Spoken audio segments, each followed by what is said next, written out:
Essa história é uma história longa, nós vão 40 e alguma coisa anos atrás. Eu ingressei numa pequena corretora de seguros no Rio de Janeiro, chamada Caique. Nessa corretora, garoto ainda, entrando na faculdade, não sabia fazer quase que nada, entrei nessa corretora de um amigo, pai de um amigo meu, e comecei a ler a tarifa. Naquela época a gente aprendia seguros lendo a tarifa. Era um livro verde grande, cada ramo de seguros tinha a sua tarifa. E eu comecei lendo a tarifa de seguros em incêndio do Brasil. Era um negócio desse tamanho, onde você via as cláusulas, o que cobria, o que não cobria. Enfim, esse era o jeito na época de se aprender. Um ano e pouco depois, eu saio dessa corretora e vou para a Sul América. Começo a minha carreira na seguradora Sul América, no Rio de Janeiro, onde meu avô fez carreira. Meu avô era um homem de seguros. Ele morre e eu tinha, na época, 14 anos de idade. Então, não imaginava que fosse trabalhar em seguros um dia na vida. Mas, enfim, entrei na faculdade, precisava trabalhar, Sul América era a referência, lá fui eu para a Sul América e comecei o meu trabalho na Sul América como assistente, né, assistente comercial. Fiquei na Sul América por longos 10 anos. Foi a minha escola, né? A minha base toda vem da Sul América, uma empresa que continuo admirando até hoje, né? E da Sul América, do Rio, resolvo vir embora para São Paulo. Não me pergunte por que naquela época alguém morando no Rio de Janeiro queria trocar o Rio por São Paulo, mas eu quis mudar para São Paulo. O mercado financeiro naquela época vinha mudando do Rio para São Paulo, bolsa de valores, bancos, etc. Eu me mudo para São Paulo, volto para uma corretora de seguros, uma corretora cativa de um grupo petroquímico chamado Unipar. Fico 2 anos nessa corretora e um dia andando pelo centro de São Paulo, Praça da República, encontro com o Zé Carrude, meu amigo de infância, que trabalhou comigo na Sul América e que naquela época estava tocando a Nacional Seguros aqui em São Paulo. Encontro com ele na Praça da República e ele me convida então para sair da corretora e ir para a Nacional Seguros. Eu sempre tive um viés de segurador e não de corretor, né? Eu respeito muito a profissão de corretor, ela é muito difícil. Eu juro por Deus, eu prefiro ser segurador sentado do outro lado do balcão. Mas a experiência em corretora sempre foi muito positiva. Aí me junto ao Zeca, vou para a Nacional. A história da Nacional, 3 anos depois, a Nacional, né, entra em falência, em recuperação. O Unibanco, então, assume a Nacional Seguros e aí eu passo da Nacional para o Unibanco. O Unibanco, naquela época, tinha uma joint venture com a Sul América, numa seguradora chamada Sul América Unibanco. Nós da Nacional Seguros, achávamos que nós iríamos ser absorvidos pela Unibanco Sul América Unibanco Seguradora. A surpresa foi de Unibanco resolver fazer a sua própria operação de seguros, compra a sua participação na Sul América Unibanco, junta com a Nacional e monta o que então, na época, passou a se chamar Unibanco Seguros. Um ano depois, essa companhia faz uma joint venture com uma companhia americana chamada IG, e eu trabalho na Unibanco AG por longos 10 anos. Ao final de 2008, na crise financeira internacional, a IG passa a sofrer também por reflexos da crise. O Unibanco compra a participação que a IG tinha na operação local brasileira. Naquele mesmo final de ano, 2008, o Unibanco se junta ao Itaú. E, ao se juntar ao Itaú, a gente acaba encontrando 2 seguradoras. Uma Unibanco Seguros, do outro lado a Itaú Seguros.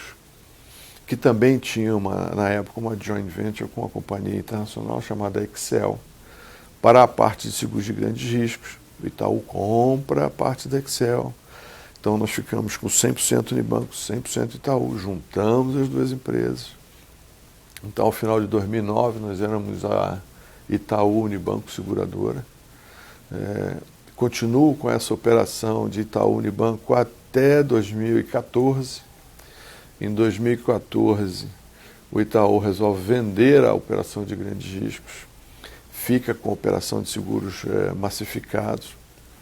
Eu saio com a operação de grandes riscos para a ACE, que na época foi a seguradora que comprou essa parte de seguros do Itaú. Eu me mudo do Itaú para a ACE. Um ano depois, ano passado, agora 2015, a ACE adquire no mundo inteiro a Chubb, faz uma aquisição, muda de nome para Chubb, e eu passo, no começo desse ano, 2016, a fazer a integração das duas companhias, da ACE e da Chubb aqui no Brasil. E esse é o meu momento atual, né? Atualmente eu estou como CEO da Chubb num processo de integração dessas duas seguradoras.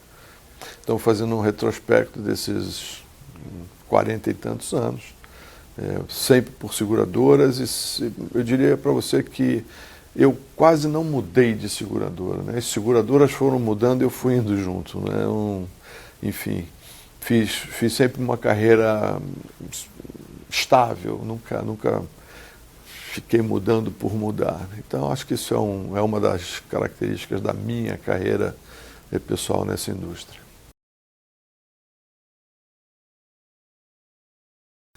O mercado de seguros era muito, muito pequeno. Ele representava menos de 0,5% do PIB da época, então, que também não era nada brilhante.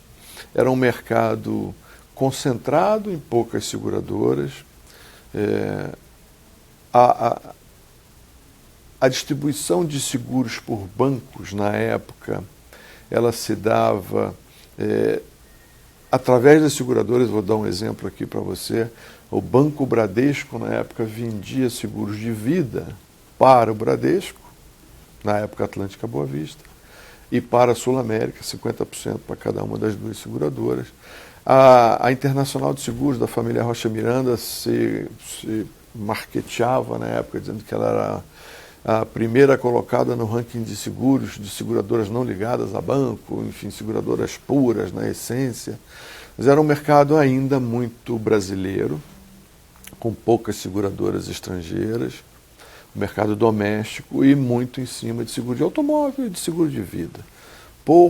É óbvio que você tinha seguro para riscos patrimoniais e tal, mas nada muito sofisticado, era um mercado ainda incipiente, e a cultura do brasileiro na época era de proteger, enfim, os bens mais próximos, como o automóvel e a vida. A vida, então, era um paradigma na época de você vender seguro de vida, mas naquela época começava-se a fazer um caminho nesse sentido, de desenvolver esse mercado tão importante. O brasileiro tem aquela cultura de, eu vou morrer, eu vou deixar né, a indenização para minha mulher e para o futuro parceiro dela. A gente brincava na época, chamava de Ricardão. Enfim, isso era uma coisa muito cultural, muito do latino, né? No sangue latino tem essa coisa de mesmo depois da morte continuar querendo ter a propriedade da esposa, da mulher, da amada, enfim. Isso era uma barreira interessante na época para ser transposta, e foi transposta ao longo do tempo, com educação, com, enfim, esclarecimentos. Essa barreira foi enfim, transposta, e as pessoas hoje consomem seguro de vida por todas as razões corretas e não as incorretas.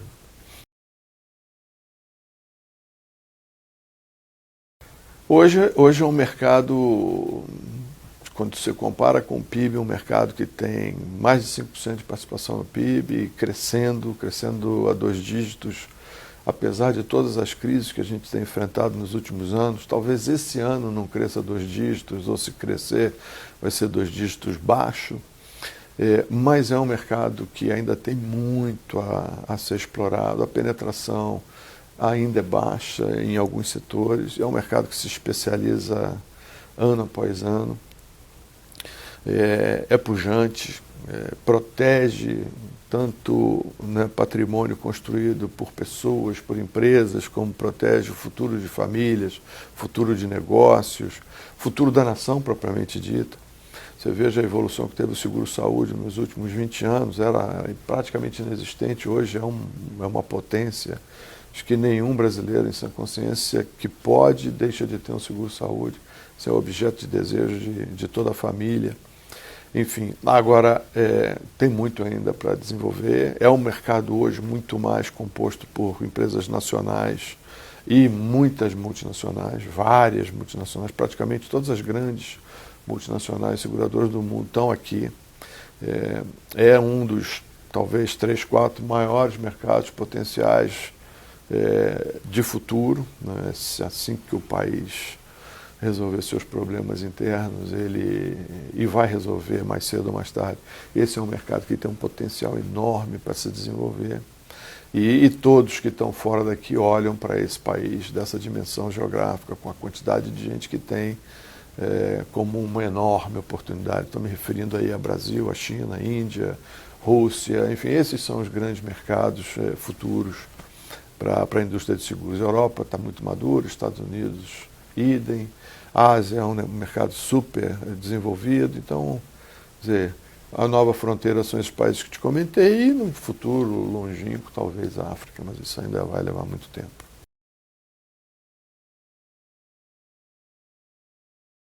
A impressão que eu tenho, se eu olho 50 anos para trás e projeto 50 anos para frente, sempre haverá a necessidade de transferência de risco, seja riscos da pessoa física, sejam riscos da pessoa jurídica.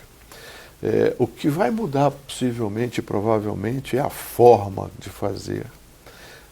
E eu tenho certeza absoluta que o mundo digitalizado vai ser um caminho crítico para a passagem da compra e venda e finalização de produtos de seguro. Quer dizer, cada vez mais digital o mundo vai ficar, e a forma de você comercializar vai passar por isso, pela web, pelos né, aparelhos portáteis, cada vez menos contato entre seres humanos, né? Mas na nossa indústria, na indústria de seguros, o face-to-face, ou pelo menos via instrumentos web, você ainda vai querer se aconselhar, vai querer tirar dúvidas com um especialista, mesmo daqui a 50 anos.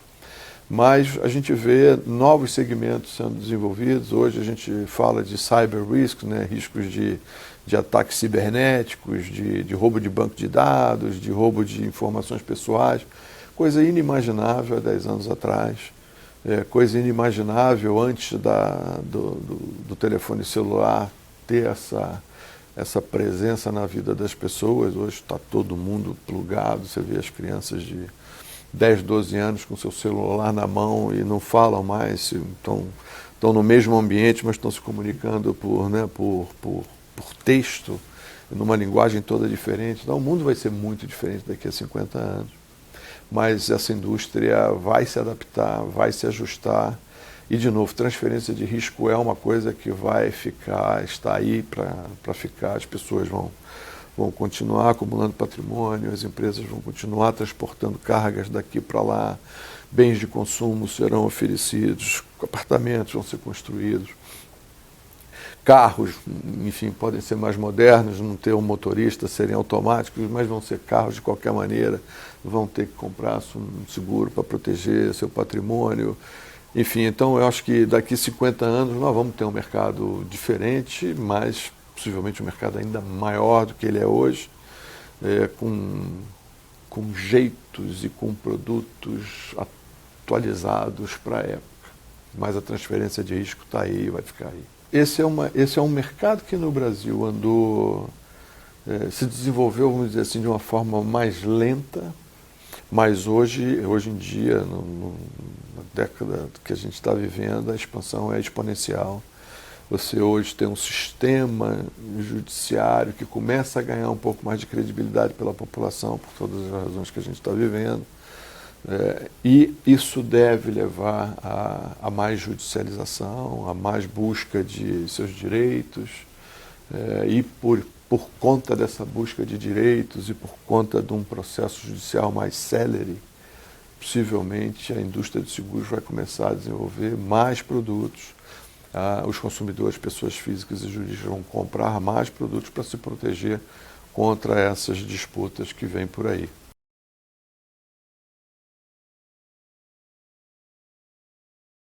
O conselho que eu daria para esses jovens é o conselho que eu dou para os jovens que vêm para a minha companhia ainda dentro do programa de estágio.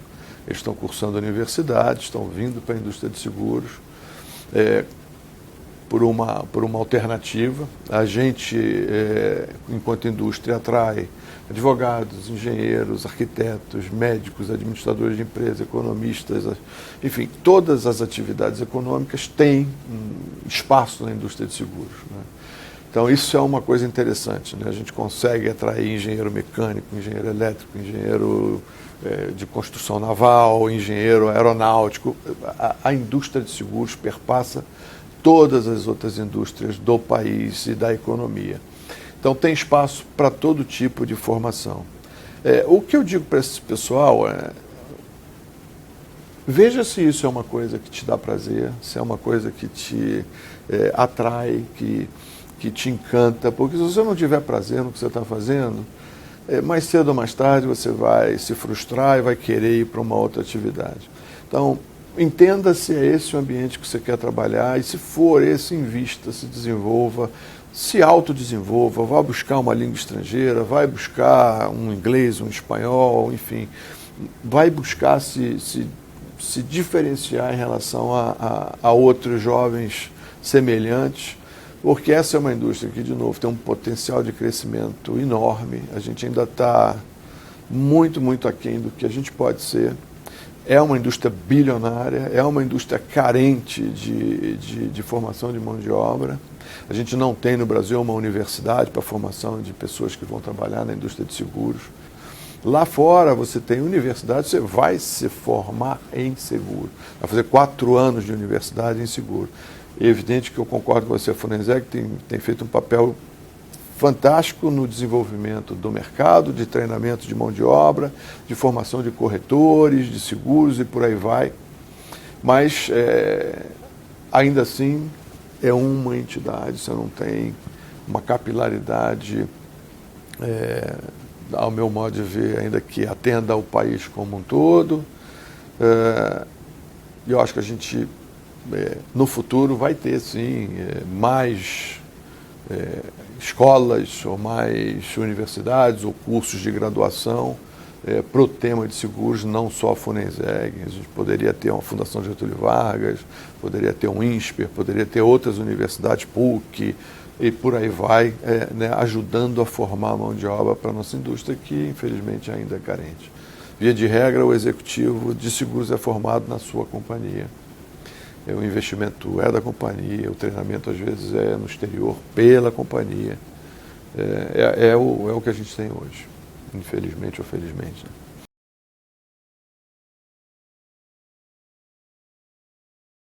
Eu tenho acompanhado a ANSP há muitos anos, né? Estou nessa indústria há mais de 40 anos. E me lembro do comecinho, né, da ANSP, né? Uma ideia embrionária de se fazer uma associação que pudesse fomentar a cultura, que pudesse, enfim, falar do tema, procurar fazer trabalhos técnicos sobre carteiras, sobre produtos, buscar novas tendências, fazer um trabalho, vamos dizer assim, intelectual, né, e técnico em cima do tema seguros. E olhando a história da ANSP até hoje, é impressionante a evolução, a quantidade de trabalhos publicados à disposição das pessoas, das empresas e dos indivíduos. Uma tremenda história de sucesso que eu espero que perdure e continue por muitos e muitos anos à frente.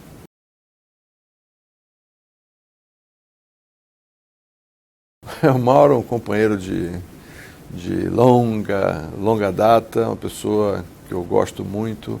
Aliás, eu tenho feito ao longo desses anos todos muitos amigos na indústria. A gente compete um com o outro, mas no fundo somos todos amigos. O respeito dessa indústria entre os profissionais é muito, muito grande, interessante isso, né? Pessoas como o Marco Antônio Rossi, que nos deixou, Patrick, tantas outras pessoas, Jaime, enfim, se eu for aqui ficar falando, eu vou acabar esquecendo de alguém, Mauro, obviamente. O meu agradecimento é pelo companheirismo ao longo desses anos todos de indústria de seguros, do apoio que eu recebi de vários desses ícones da nossa indústria, apoio para meu desenvolvimento, orientação, coaching, de fazer o certo e não o errado, de praticar os valores corretos. Então eu tenho várias pessoas na indústria que serviram de modelo de executivo, de modelo de ser humano, enfim. Então eu tenho muito que agradecer a essa atividade, as pessoas que fazem parte da indústria de seguros, e a minha vida toda foi construída em seguros, desde os meus 18 anos, hoje fiz 59 anteontem, então estou celebrando aí 11 anos nesse mercado, e desenvolvi minha família, casei, tive filhos sendo segurador, construí meu patrimônio sendo segurador, trabalhei muito, não é uma coisa que vem for free, não é uma coisa que vem de mão beijada, você precisa correr atrás, você precisa conquistar, mas você precisa de apoio, você precisa de orientação, você precisa de coaching e mentores, e eu, graças a Deus, nesses 40 anos eu pude conviver com várias pessoas, incluso aí o nosso querido Mauro, a quem eu agradeço a oportunidade de estar aqui no sindicato fazendo essa matéria.